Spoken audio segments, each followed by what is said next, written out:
Hello, my friend, wherever you are.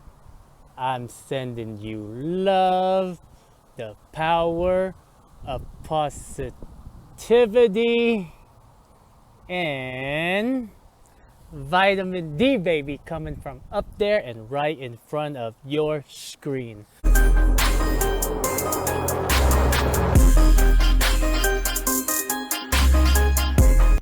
My friend, welcome to the Godzillionaires Club. We are in Minnesota. Is it Minnesota or Minnesota? I think it's Minnesota because there are two N's, right?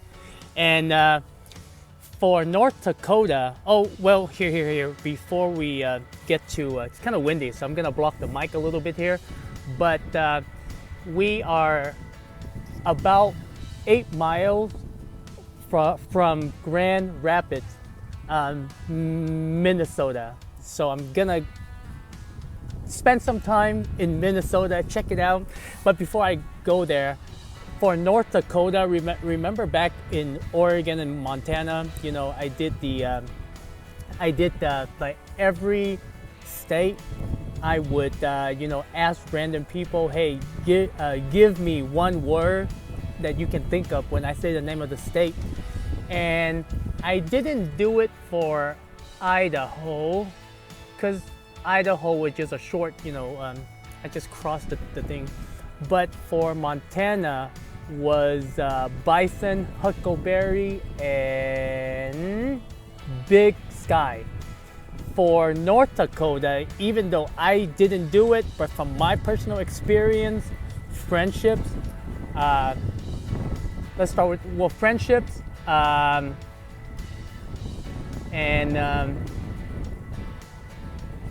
my God, that's horrible. That's the only thing I can think of.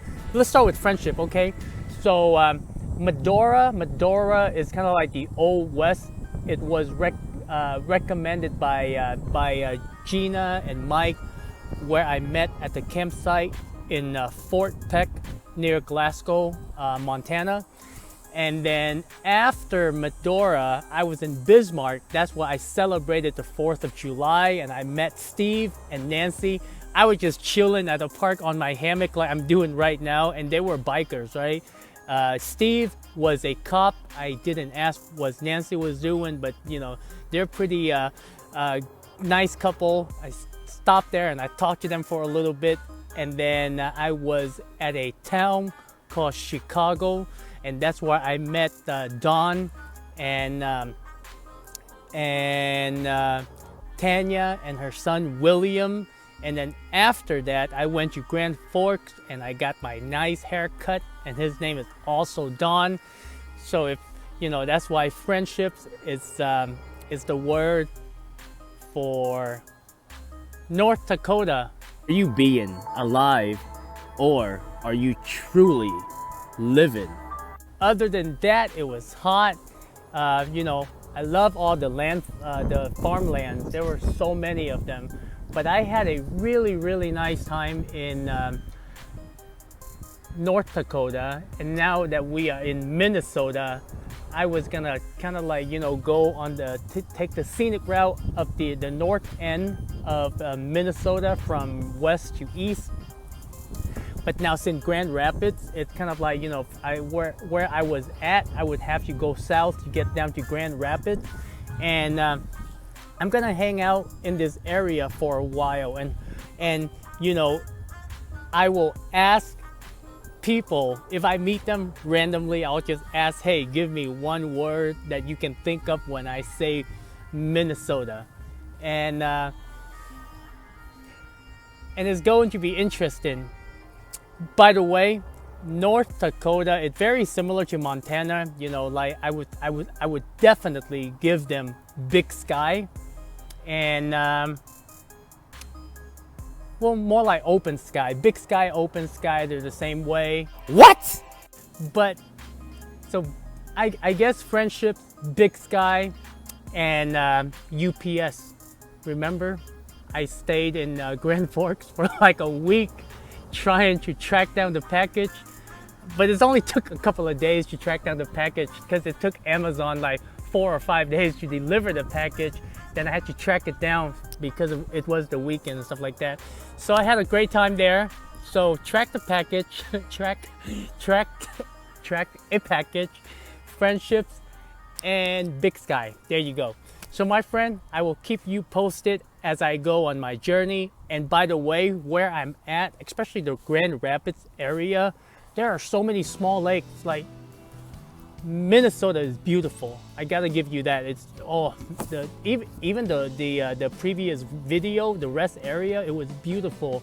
Like, you know, I'm starting to see a lot of trees, a lot of lakes, tremendous amount of lakes. They're like small lakes and big lakes, but they're like beautiful lakes, and a lot of campsites. You know, if you ever go camping, Minnesota is the place to go. There are so many resorts, campsites. Oh my God. No, it's not a wet dream. But my friend, that is it. The park that I'm at, I don't know what park. I don't know the name, but it has, like, you know, electricity. I'm able to get my hammock out. There's the lake. It's still a very small town, even though we're like 5 or 8 miles away from Grand Rapids. But this is a really nice park. You know, they have the baseball field. They what else? They have like the whole picnic area right over there. You know, you can see the playground and stuff like that right there. And that whole nice house, that big shelter over there. And earlier when I was out here, this lady came up to me. She was like, sir, are you gonna camp here overnight? I was like, no, I'm just gonna park here and I'm gonna leave around 7 or 8. And she was like, oh, you know, I just want to let you know that there's no camping. And I was like, oh, okay. But yeah, that was my first approach ever. Usually at a park like this, you know, pretty obvious that you can't camp. But I was kind of surprised that they have like electricity and, you know, running water. So I'm very appreciative of that. And this is probably most likely a very nice community that they have here. So I will see you in the next video, my friend. And then I'll keep you posted where I'm going to be at. So much love, and I will see you in the next video.